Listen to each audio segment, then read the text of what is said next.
Hello students, how are you all? I hope you all are well. Students, which chapter is going on? The Little Genius. अब हम इसमें एक genius girl के बारे में पढ़ रहे थे. अब उसकी एक स्किल तो हमें पता चल गई, मल्टीप्लिकेशन स्किल. उसके अंदर और ऐसी क्या क्या स्किल्स हैं वो उसकी टीचर फाइंड आउट करने की कोशिश कर रही है. हम भी देखेंगे कि टीचर कैसे फाइंड आउट करती है, क्योंकि टीचर्स में भी जो स्किल्स होनी चाहिए ना बच्चों में फाइंड आउट करने के लिए. अब मैम भी आप में वो स्किल्स फाइंड आउट करने की कोशिश करेंगे कि आप में क्या स्किल्स है. लेकिन बेटा आप मैम को उसके अकॉर्डिंग रिस्पॉन्स भी दोगे. जैसे लिटिल जीनियस गर्ल रिस्पॉन्स दे रही है ना अपने टीचर को, वैसे ही आपने भी रिस्पॉन्स देना है. ठीक है, तभी पता चलेगा ना आप कितने जीनियस हो. ओके बेटा, and one important thing, after completing this chapter ma'am will take test of your last chapter. Last chapter हमने कौन सा किया था? क्लेवर तेनालीरामा. आपको उस चैप्टर की साथ साथ रिवीजन भी करते रहना है, क्योंकि जैसे ही चैप्टर कंप्लीट हो जाएगा मैम आपका टेस्ट लेंगे. Okay, so shall we start at today's class? Shall we start students? She went to the blackboard and wrote the sentence. Teacher ने क्या किया? जो टीचर थी मिस जैनी, वो लिटिल जीनियस गर्ल की और क्वालिटीज़ को फाइंड आउट करना चाहती थी. इसलिए उसने क्या किया, वो ब्लैक बोर्ड के पास गई एंड रोट द सेंटेंस. और उसने सेंटेंस लिखा. I have already begun to learn how to read long sentences. उसने कहा कि मैं पहले स्टार्ट करवा चुकी हूँ आपको लॉन्ग सेंटेंसेस को रीड करना. She had purposefully made it difficult. उसने जानबूझ के सेंटेंस को बहुत डिफ़िकल्ट बना दिया. Let us C if any of you can read this sentence, she said. उन्होंने क्या कहा, कोई सेंटेंस को रीड कर सकता है? That's too hard, Nigel said. Nigel ने कहा ये तो बहुत डिफ़िकल्ट है. The first word is I. Lavender said. First word is I. Matilda read the sentence. That really is very good, miss Honey said. Miss Honey ने कहा ये तो बहुत अच्छा है. Miss Honey got to her feet and walked out of the room but was back in 30 seconds carrying a thick book of poems. Miss Honey बाहर गई एक रूम से और 30 seconds के अंदर एक थिक बुक ले आई पोइम्स की. She open it and placed it on Matilda desk. उन्होंने ओपन करके उसको मैटिल्डा के डेस्क पे रख दिया. You can see in the picture.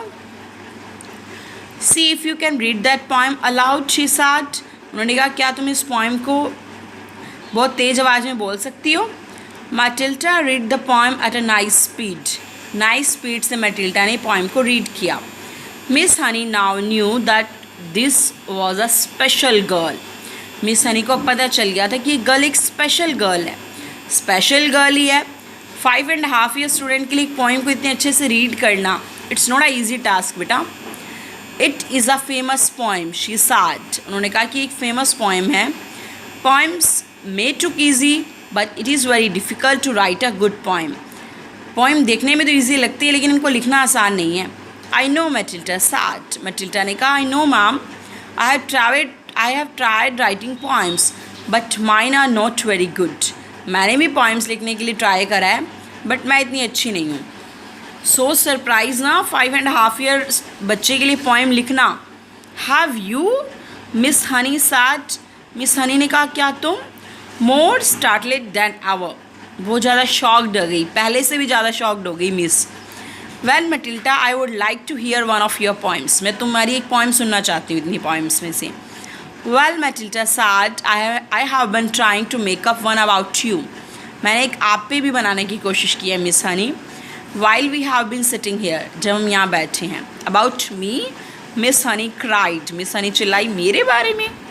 बेटा यदि आप में से किसी को पोइम लिखनी आती है तो मेरे बारे में पोइम लिखना. ओके, मैम भी देखना चाहती है कि आपकी के अंदर ये स्किल है, आप कितने जीनियस हो. Okay. Matilda stood up. Matilda खड़ी हो गई and very slowly very nervously she recited. बहुत ही स्लोली और नर्वस होकर उसने पोइम रिसाइट की. The thing we all ask about Jenny is surely there can not be many. Young girl in the place with so lovely a face. The answer to that is not any. इसका meaning क्या है? The thing we all ask about जैनी. जैनी के बारे में जो हम जानते हैं, पूछते हैं, वो कुछ भी नहीं है. उससे ज़्यादा क्या है, वो यंग गर्ल बहुत स्पेशल गर्ल है, कोई उनके जैसा नहीं है. उनका फेस कैसा है? लवली. उन्होंने अपनी टीचर को कैसे बोला कि शी इज़ अ एक्स्ट्राऑर्डिनरी, उनके जैसा कोई नहीं है. Miss Honey smile. Miss Honey ने स्माइल किया. It was much broader one this time, इस टाइम ये बहुत ज़्यादा लार्ज था, मतलब बहुत बड़ी बिग थिंग थी. Okay, and who is the writer of आप चैप्टर? रॉयल दाही. He was a British novelist, short story writer, poet, screenwriter and fighter pilot. He wrote many books for children. उन्होंने children's के लिए बहुत poem लिखी हैं, books लिखी हैं. Some of his best known works are Jams and the Giant Beach, Charlie and the Chocolate Factory, Matilda, The Witches, Fantastic Mr. Fox, The BFG and the Tweets. बेटा इन्होंने जो पोएम्स लिखी है children के लिए, वो इनको एक बच्चों को एक इंस्पिरेशंस भी देती हैं. क्या इंस्पिरेशन देती हैं बेटा? कि we have to try and do the practice again and again to make us genius. यदि हमें अपने आप को जीनियस बनाना है तो कैसे जीनियस बनाओगे? चीज़ों को बार बार पढ़ो, उसको रीड करो, उनकी प्रैक्टिस करो. इसीलिए मैम आपको कहते हैं ना कि चैप्टर को रीड करो. जितना आप चैप्टर को रीड करोगे आपको चैप्टर उतना ही अच्छे से अंडरस्टैंड होगा. ओके बेटा. Now everyone is good at something और अदर. हर आदमी किसी न किसी चीज़ में अच्छा होता है. Name one thing that you think you can do well. आपको यहाँ वो चीज़ लिखनी है जो आप सोचते हो कि आप अच्छे से कर सकते हो. Right why you think you can do it so well. और आपको ऐसा क्यों लगता है कि आप अच्छे से कर सकते हो. ओके, आपको इन यहाँ पर वो लाइनें लिखनी है जो आपको लगता है कि आप अच्छे से कर सकते हो. लाइक यदि आपको लगता है आप ड्राइंग अच्छे से कर सकते हो तो आप वहाँ ये लिखो. यदि आपको लगता है कि आप पोएम्स अच्छे से बोल सकते हो तो वो लिखो. जो स्किल आप में एक्स्ट्रा ऑर्डिनरी है. Okay. And one important thing बेटा जो मैम ने आपको पहले भी बताई थी कि after completing this chapter I will take your test of chapter clever Tenali Rama. Okay, so you have to do the practice of this chapter. And now which work ma'am will give you as a homework you have to do in your rough notebook. Ma'am जो आपको work दे रहे हैं homework के लिए वो आपने rough notebook पे करना है. फिर पे आप वही वर्क करोगे जो मैम आपको PDF भेजेंगे. Okay students, bye bye, have a nice day.